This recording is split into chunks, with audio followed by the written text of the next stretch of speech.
Fala galera, vamos terminar logo essa Revolução Russa que isso já tá me enchendo o saco já. Vamos pra parte 2 dessa droga. Vamos lá, começando aqui, ó. 1905, né, como nós vimos na última aula. 1905 foi a primeira revolução, né, uma prévia para a Revolução Russa. Ela começa com o famoso Domingo Sangrento, como vocês viram na última aula, né? A população marcha pro Palácio de Inverno do Czar, a todo mundo na merda mesmo, todo mundo, né, numa situação muito difícil. Eles, né, se juntam lá com o Padre Gapão, vão para frente do Palácio de Inverno, mas quando chegam lá, o que eles recebem é uma saraivada de tiro na cara, né? Então todo mundo, né, muita gente morre, todo mundo se ferra naquele domingo, né? E aqui é a representação do sangue escorrendo por conta disso. Então, depois nós vamos ter o início da Revolução.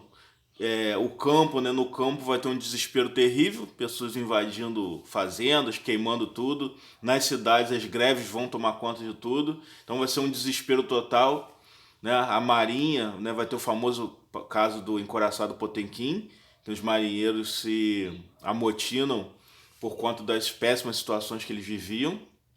Então o Kizar, percebendo toda essa situação difícil que ele estava, ele convoca a Duma, ou seja, ele está anunciando, né, um retrocesso na política absolutista dele. O que é a Duma? Nada mais é do que um parlamento, onde a partir daquele momento as leis elas seriam votadas, né, pelos políticos. Então não seria mais uma coisa absolutista, né, um poder que vem dos céus a partir do czar. Não, agora as leis seriam políticas, seriam votadas politicamente, democraticamente. Só que na verdade isso era engodo. Ele estava ganhando tempo. A partir do momento que a revolução ela é desmobilizada, que, né, ela perde força, o czar basicamente volta, né, àquele modelo anterior. Né? A Duma praticamente cai em desuso e o absolutismo volta a reinar. Naquele período também, como nós vimos, surgiram os primeiros sovietes, né? Durante essa Revolução Russa, esses sovietes são os conselhos operários, que eram locais, né, de política centralizada, onde esses operários, trabalhadores, eles se organizavam para poder seguir adiante na Revolução. Então, depois que a Revolução é desmobilizada, a população volta a ser explorada novamente, volta a ser explorada. O que eu botei aqui o personagem com o chicotinho, né? Sentando sarrafo nas pessoas, todo mundo na merda de novo. O carinha aqui ainda tá reclamando, puta merda, ainda tô na merda, que desgraça. E aí, depois de 1905, essa situação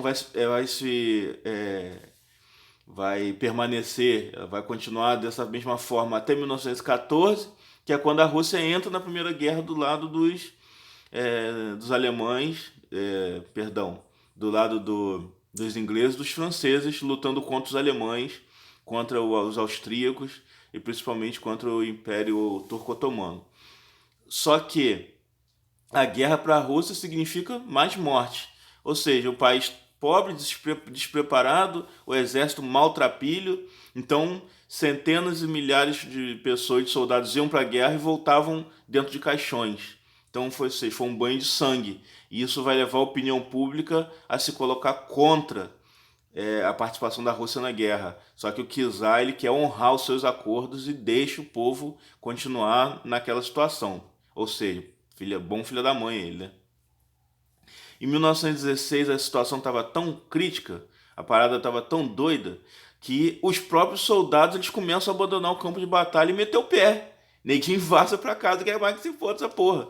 Então, ou seja, eles vazam de lá. Começam a explodir greves de novo no país, lembrando lá, né, 1905. Os preços, né, carência, falta de alimentos, preços altos, inflação, ou seja, o país tá na merda, tá todo mundo fudido.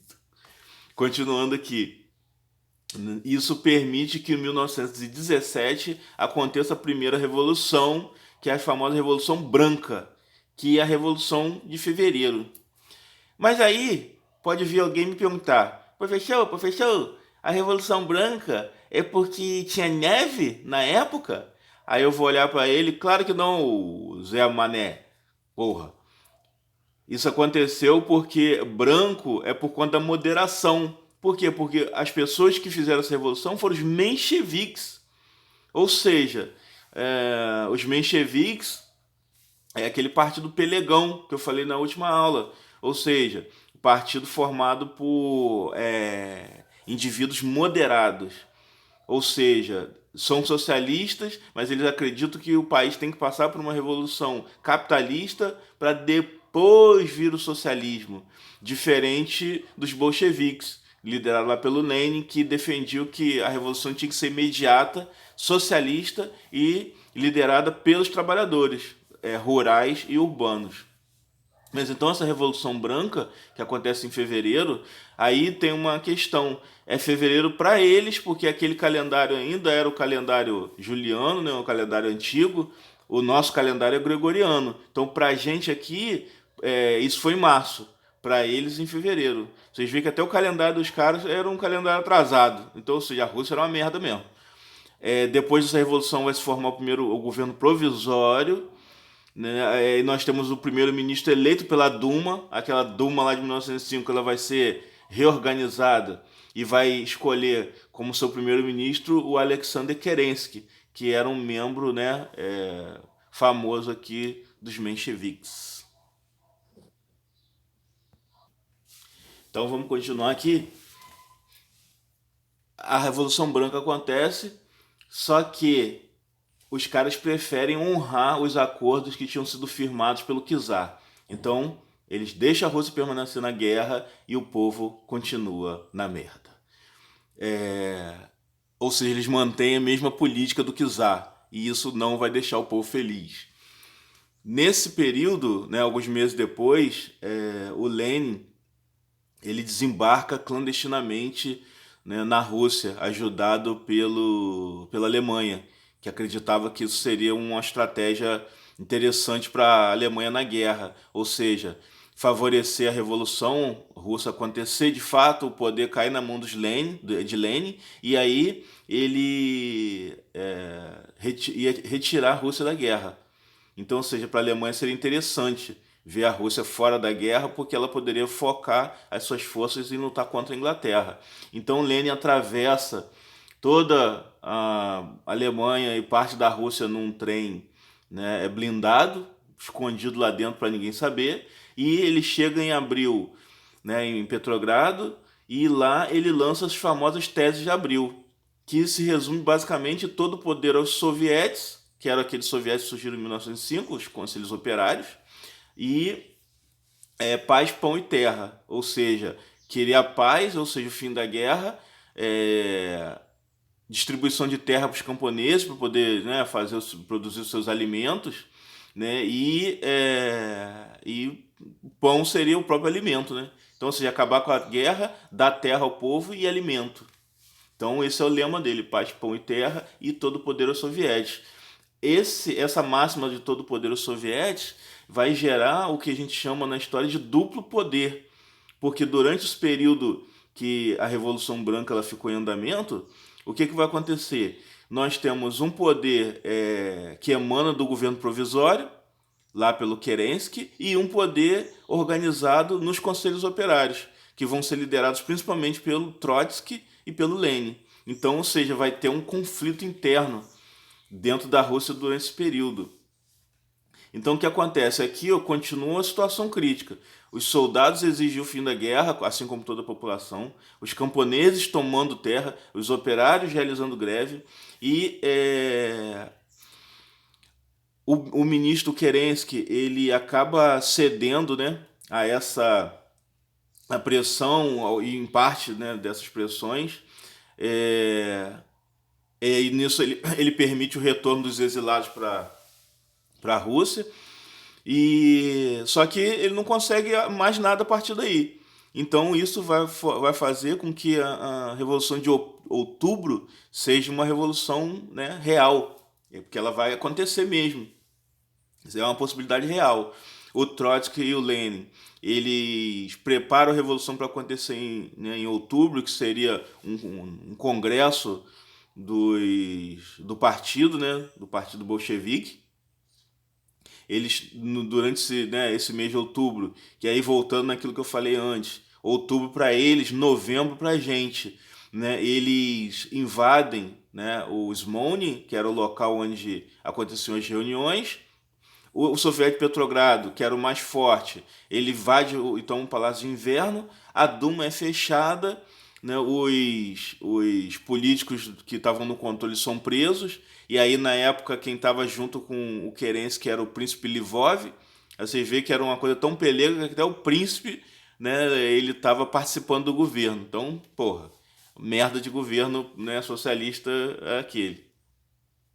E aí, a partir daquele momento, a Revolução Vermelha ela toma conta. Então, a vermelha basicamente é o símbolo, né? O vermelho é o símbolo da Revolução Russa e vai ser o símbolo do comunismo também. Vê que normalmente os partidos comunistas são vermelhos, né? Representa essa coisa do sangue, da luta. Então, a Revolução de Outubro é a revolução chamada de vermelha. O Lenin, depois que ele assume, ele vai logo fazer alguns decretos, né? Eu coloquei aqui o livrinho para representar essas assinaturas. Ele vai liberar a posse da terra para os camponeses, vai assinar o Tratado de Brest-Litovsk, que basicamente é a saída da Rússia da guerra, mas para isso acontecer, ele teve que ceder alguns territórios para a Alemanha, né? Tipo Polônia, principalmente, né? Polônia foi a que fez o maior estrago no tamanho da Rússia. Estatização das empresas, ou seja, os bancos que eram privados, eles acabam sendo estatizados, tudo passa para a mão do governo. As empresas com seus proprietários no exterior, empresas alemãs, empresas britânicas, francesas, elas são expropriadas, o Estado toma conta de tudo. Vem a ideia do tabelamento de preço, só que a gente vai ver aqui que vai dar merda, porque os agricultores eles não vão ficar satisfeitos com isso, porque eles queriam botar o preço, né, flutuar o preço de acordo com a oferta e a procura, né, com as leis do mercado, e então o tabelamento de preço não era interessante para eles. Só que o governo bate o pé, tabela os preços, e aí quem fica contra vai tomar na cabeça. O nego vai meter porrada em todo mundo. Então, ou seja, o governo que trabalhou para ajudar os camponeses, agora, no momento que precisa, também fica contra os camponeses. E aí nós vamos ter uma oposição e crise dentro do governo. Ou seja, vai se formar um exército chamado Exército Branco, que vai ser financiado principalmente, né, pelos países capitalistas que tinham medo da revolução, né, essa revolução comunista que estava acontecendo na Rússia. Então, né, países como França mesmo, Inglaterra, vão financiar personagens, né, dentro da Rússia que eram contra a revolução. Então esse exército vai se chamar Exército Branco, e o Trotsky vai organizar o Exército Vermelho, que é aquele exército com base principalmente nos sovietes. O Soviético de Petrogrado era o eixo central desse Exército Vermelho. Então, porrada vai estancar aqui, o pau vai quebrar, né? E aí isso vai ser a famosa Guerra Civil, né, que vai acontecer na Rússia no pós-revolução. Ou seja, essa contra-revolução queria fazer com que a Rússia voltasse àquele estágio anterior, né, antes da revolução. O Lenin, temendo que a família real, né, os Romanov, pudessem voltar ao poder, ele manda matar todo mundo.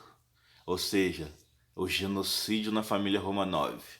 Porque que se caso acontecesse do Exército Vermelho perder, não teria ninguém da família real para poder reassumir o trono. Então, ou seja, uma carnificina mesmo. Durante esse período da Guerra Civil, o Lenin ele instala um processo chamado comunismo de guerra, ou seja, tudo passa para a mão do governo para poder gerir essas finanças e financiar o Exército Vermelho. Então nada, não tem nada privado, tudo a partir daquele momento passa a ser do governo. Então ele pega tudo, investe na guerra e consegue finalmente vencer. Em 1921, né, termina essa guerra civil e agora nós temos a Revolução consolidada, né? A vitória da Revolução Russa. E a partir daquele momento, né, nós temos aí um país, o primeiro país socialista do mundo, e aí a Rússia vai passar a se chamar União das Repúblicas Socialistas Soviéticas, ou seja, a famosa União Soviética. Espero que vocês tenham gostado, galera. Um abraço.